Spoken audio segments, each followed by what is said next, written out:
theoretical part of why we started on the road to open source design. And now we're going to switch microphones. Yeah, we have to switch microphones, so sorry. Let's see.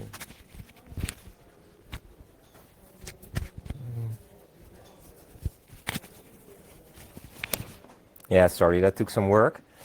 When we were trying to get in this open source mindset, or trying to design, to open source our design process, we first thought of the challenges that come with design and what makes design hard. And if we look at design at what it actually is, from an artistic perspective, we got to these 3 points. And well, they're pretty straightforward. If you go to the next slide, they're great. It's what brought us these things. It means creative freedom, and that's awesome. But unless you're an engineer, or unless you look at this from a engineering perspective, or when you're trying to design software, then exactly these things become kind of a bummer, because their design lacks boundaries. It's subjective. It's isolated. Much of it is done in isolation. So all these things that were great qualities before suddenly become a problem. And you see it here. People, and we noticed the same thing in our company. We grew pretty fast. So we had these designers working on our products, but were roughly doing the same thing, but not really understanding each other. So that equaled problems. And you see it in our 4 main products here. We have our client platform, we have our e-learning platform, our website, and our plugin, our WordPress plugin. And as you can see, they're roughly the same, but they were all created by designers in isolation, not really having the same context, having the same knowledge of what we were doing. They were working in isolation. Luckily, open source is the answer, or at least to us. And getting into an open source mindset really helped us addressing these issues. First, we forced ourselves, or open source thinking empowered ourselves to create somewhat of an arena, a little less violent one than this one. But we wanted a place where design can be practiced in the open, and a place that really empowered us to be transparent about what we were doing as a team.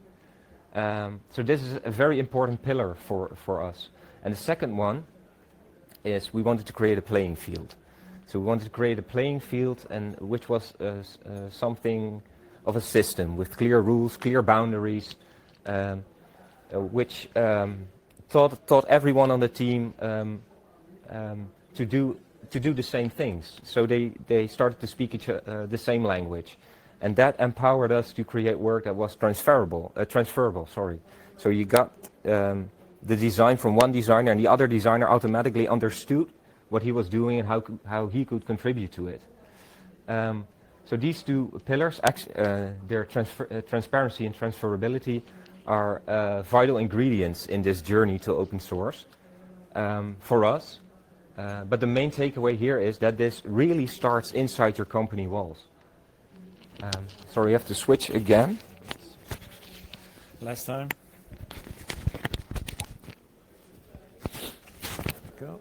Thank you. So this was the more abstract part, and now Tim is going to talk about our actual Yes, because this all sounds very smart, but we didn't know any of this before we started, and it was a process to get to being able to present this to you today. Because when Yoast started about 7 years ago, it was a small company. It was roughly the people you see here.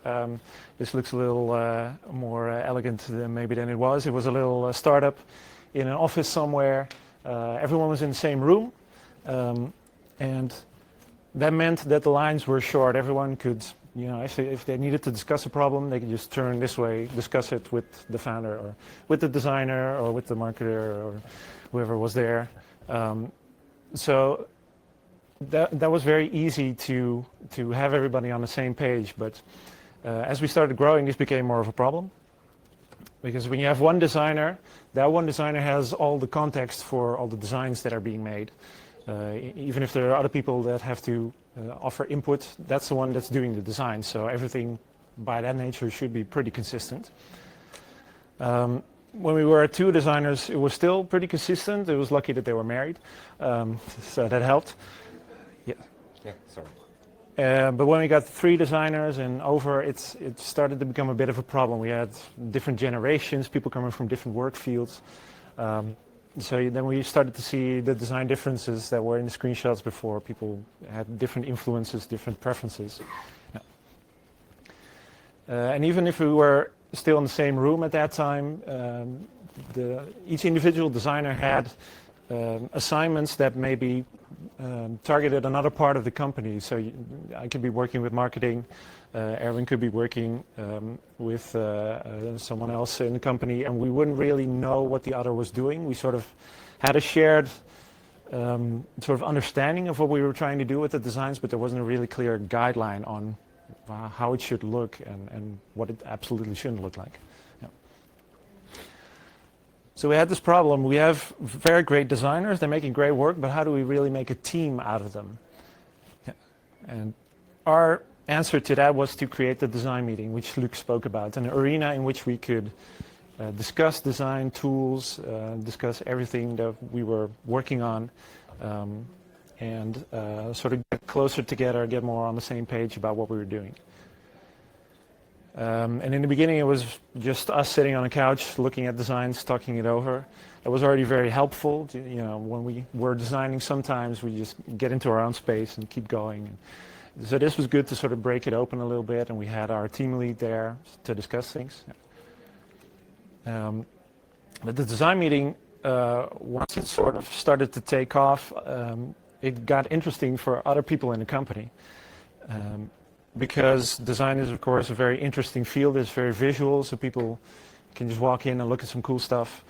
So we started getting people from development coming in and wanted to see, people from marketing. And this was good because we were getting more outside perspectives, more diversity, people coming in from different disciplines, really talking things over. So that was good.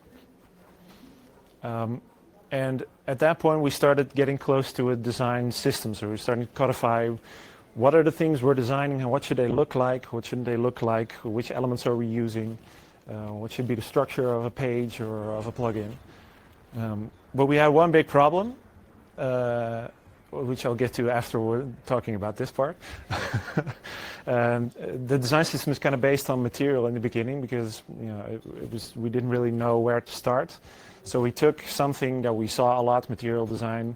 A lot of people are using Android and in Gmail. You're confronted with it a lot and it looks good. And the benefit of a material design is that it has this entire philosophy behind it, and we could sort of use that as the foundation for what we were trying to do, because it kind of looked like what we were doing, but they really thought things through, exactly what the elevation should be and the colors and what not to do. So that was very helpful. And slowly we started adapting this to our own style. But the big problem here was that the decision makers were not involved in this process. We were sitting together and the meeting got bigger and bigger, so we got the feeling like, we're really making decisions here, but we weren't. We still had to pass those by the actual decision makers, and sometimes they were like, nah, we're not going to do this. It's fun what you've cooked up here with these 10 people in this corner of the building, but we should do it this way. So our solution was to also involve them in this process, and we found that they found it very pleasant to be part of it and to think in this way, and we could also make decisions right on the spot. So that was very helpful, but it got a little big. This was the corner of the building where we used to do our design stand-up. But as more and more people got there, it got a little bit crowded, and it was time to make it like an actual part of our process. So, for example, this was the first slide in our presentation when we were just a small group. So we just open Google Slides, we dump a couple of screenshots in there, and that's fine. But we started to also design the slides and the process around it. And the most important thing we did with that is to also switch it from focusing on the person, what the person has done, to focusing on what has happened in this area, for this product or this project that we're doing.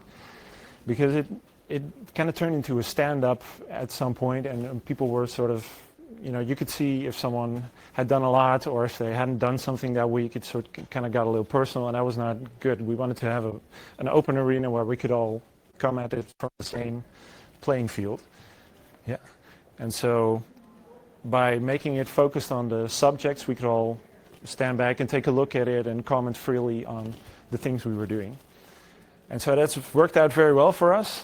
This is a little bit where we're at right now, doing these meetings every 2 weeks. You can see on the right there is Yoast Design, the founder of the company. And so he's involved directly in the process, and he likes talking about these design things.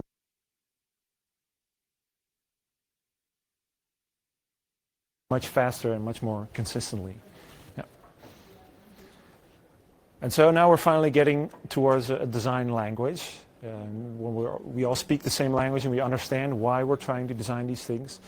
And that was kind of our goal, because when we started thinking about open source design, we had this image in mind of, like, eventually it would be really great if we could open source how we design so that people outside our company could also contribute designs. We have contributors on our GitHub repos that contribute code and fixes for our products, but not design. They can do a suggestion, but they don't know how it should look. That's still up to us. But if we could open source it, then they could also be involved in that step of the process. But at the beginning, we had no idea how to get there. And now we finally understand that through these steps, we get very close to doing this. Yeah.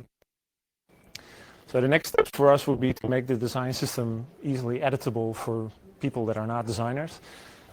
We have someone working on it now that's built up the entire design system based on our feedback, and he's made a design kit that we can use in Sketch. So we have all the elements that we commonly use in our designs that we can just drop in there and change the colors, change the fonts, and everything will be exactly like it should. So there's no more confusion when people have to implement it.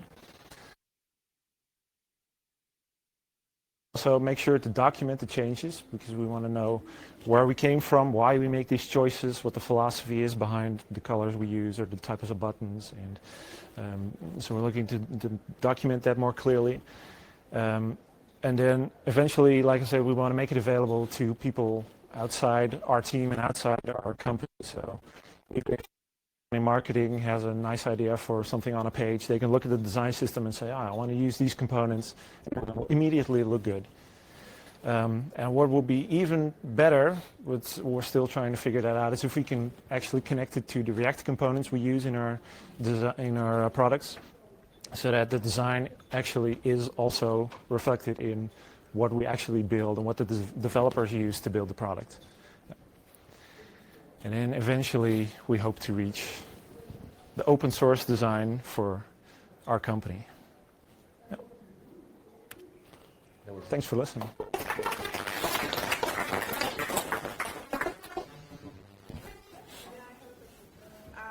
So I'm more curious about your choice of arena metaphor. Why did you choose arena over anything else? Sorry, why didn't we choose what? Arena, yeah. Yeah. So why Oh, the arena. As arena, which is competitive and stuff like that. Could you repeat the question? Yeah. Repeat the question.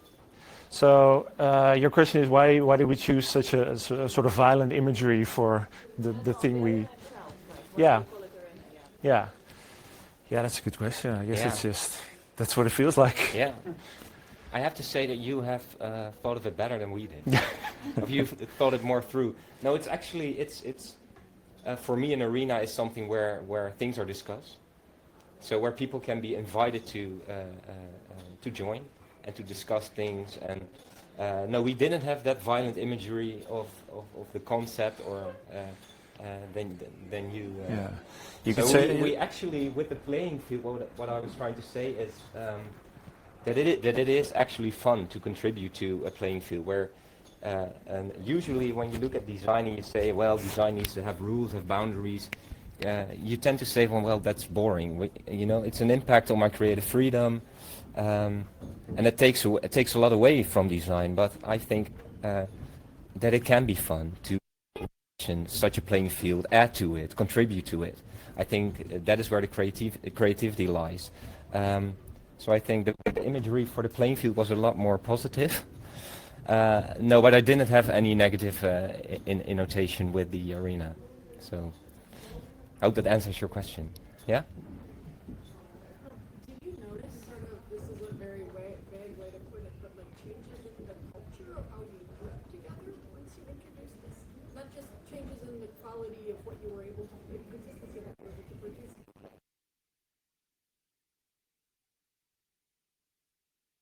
Sure, after we started doing this, because yeah, the reason we started the design meeting was mostly to get the designers to talk to each other, and that just talking helps with better understanding where the other person's coming from. And what we've definitely seen is that now that we have a bit of a common language to talk about our designs, it's not so subjective anymore. So it's not like, I don't like this, maybe it should be a different color, purple. We know these buttons have this color for this reason, and that's why they should be like this. And if we don't like how it looks in this design, maybe we should consider changing the color of these buttons across everything, but then it's more of a considered thing. Plus it adds a layer of professionalism, because we were, and I was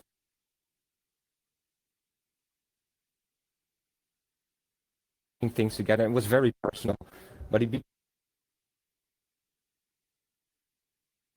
these were very important steps in a more professional look at at design and the way we practice design. So that changed the culture, definitely, yeah. Yeah. Did you look at any other organizations who have it?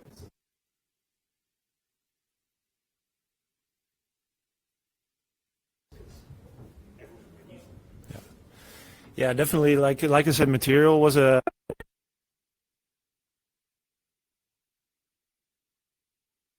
whole design system. And we were like, this is awesome, because they also have the React link up. We were like, this is what we love to have. But then it was like, okay, yeah, pretty much, yeah. Yeah, and we still have a long way to go as well. So we're always trying to learn from those examples. Definitely, we don't have all the answers ourselves. So this is, I hope it came across that way. But this was a humble version of how we want to do things, because we don't have all the answers, and we're definitely not there yet. That utopian open source arena graphic that Tim showed you, we're not there yet. So we're still. So you started out with just the two people, and then you added a third person having this kind of meetings, and then judging by your photos, you added some more people, and then some more people. But adding more people comes at a cost to the company. It's at time, I guess it's eventually money. How do you think you're going to know when adding another person to that group is more valuable than the cost of adding them to that group? Like, there's going to be you're not going to have 1,000 people in that meeting. That's what Yeah. How, any idea when you're going to reach that sweet spot? Yeah, that's a good question. Yeah. I think in the beginning we were absolutely not aware of this, and it was just by the virtue of that the room we were in was very small, that we couldn't invite everyone because we'd have 10 more people there. We started looking at, because we had 3 people from the marketing team, and it was like, maybe it should be just one. And then we started transitioning a little bit more. Okay, it has to be, but maybe not everybody that's just interested in looking at what we're doing.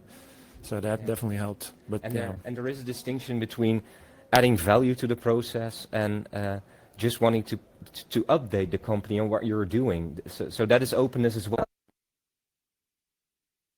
Feeling of what the design team is doing, I think that is valuable in itself. That it adds to the value in terms that it generates revenue. So. A similar kind of question I was thinking of when you guys talking was, I'm going to use an English phrase here and apologize, but I don't get it, but too many cooks.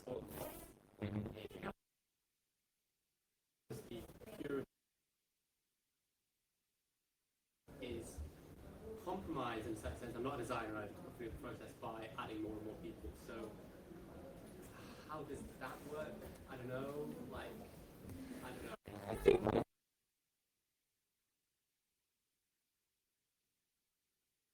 definitely need people that make decisions. So great ideas, but in the end, you just need someone. And with us, it's still Yoast. And he's our chief product officer. Did I say that correctly? So he calls the shot in the end. So we do a lot of the thinking for him, but in the end, he has a general idea of what he wants, and then he calls the shots. So there are two in our process. There are two directors involved that call these shots. So leadership is very important still. As you've seen your design meeting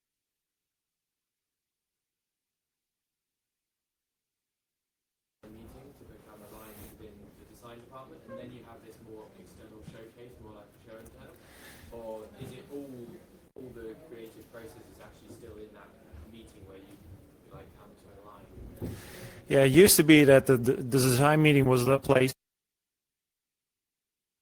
especially with they'd want to have just enough information to make the decision. And they don't want to sit there and think about the whole thing. So I think we're now sort of transitioning into. So it also was kind of a thing we started because we liked sitting together and discussing these things. And now that it's an official process, we're like, we've kind of lost the creative spark in this or something. So now we're thinking, yeah, but we could just start another thing that we do before that. Like you say, just sit together with the designers, say, all right, these are the projects. What are we going to do about this? What are we going to present? That's these things. Okay, and then we go to the design meeting. I think that's going to be our next step to really implement something like that. Yeah. Go on. I have one question. I really like this idea of shared language. This is super important to be productive, to collaborate with people with different backgrounds. And definitely it's very expensive and it's easier to do in a smaller group when you meet every time and you agree on the language you use. Because even now probably we all have different ideas when we say design system, when we say any term for that matter. So if you want to make it more open source, and open source known as to be usually distributed, like, do you document your ideas? Do you have, or is it just meeting, or make it accessible to share a language you develop and share like in more distributed way? Yeah, I think we're not nearly there yet in that ideal situation, but what we started to do, because we were making these slides for the meeting instead of just opening Sketch or Photoshop and showing what we were working on, we have to think about how we're presenting what we're making, put them in order in the slides, and then the slides can later be viewed by everyone in the company, and we update it with the decisions we make during the meeting so that everyone, even if they can't be there, they can see, this is what happened in this design meeting, okay, and then they can come to us maybe if they have questions. But we'd like to formalize that more to actually write down the decisions and put them in. We're going to do that next, yeah. Yeah, and a lot of our process happens in GitHub. So a lot of the issues and can be read there and followed there. So yeah. One more question? Yeah, I wanted to ask you, like, what is it that, like, the actual design assets or things that you're putting out in the open, what is it that you're doing it? Because you right now mentioned that you're using GitHub for that, so are you also using? Yeah, actually, someone in our design team this week sent us abstract, and it looks really interesting because that's one of the challenges we had for the versioning, especially, and how we're going to document these things. Because right now we have a bunch of Sketch libraries, and all the designers can use them, but nobody that doesn't have Sketch can use them. So we try to look at, like, Material has a website, and abstract could also be very interesting in documenting the changes and versioning, and so we're definitely looking into more of those tools, and if you have more suggestions, we'd love to hear them as well. Yeah. Lots of tools, but I guess abstract is like Cool. Cool. Nice. Right. But I don't know if they have like an open source plan like GitHub. I'm not sure about that. Yeah. So that would be We'll have to figure it out. Yeah. Cool. So I think we have 4 minutes until next talk. We will have to wrap it up here, but if you wanted to discuss, Yeah, we'll be around, so thank you very anyone. much. Thank you. Thanks so. Take your water. Thanks for having us. Yeah, we will wait till next year with more information about it. Yeah. Yeah, but I've been a person maybe very much concerned with this, how to scale, especially the language. And I think this is very important. Yeah. About shared language, and it's sometimes. Thank you. You're welcome. A little suspicious. Yeah, but you see, that's the nice thing to have less audience, then you can have a natural Yeah, conversation. So, Yeah, that's definitely true. yeah. So I hope, yeah, post it online, hope it gets reach the audience, and you will get more great ideas. Yeah. Thank you. Guys. Right. Hey, thanks so much.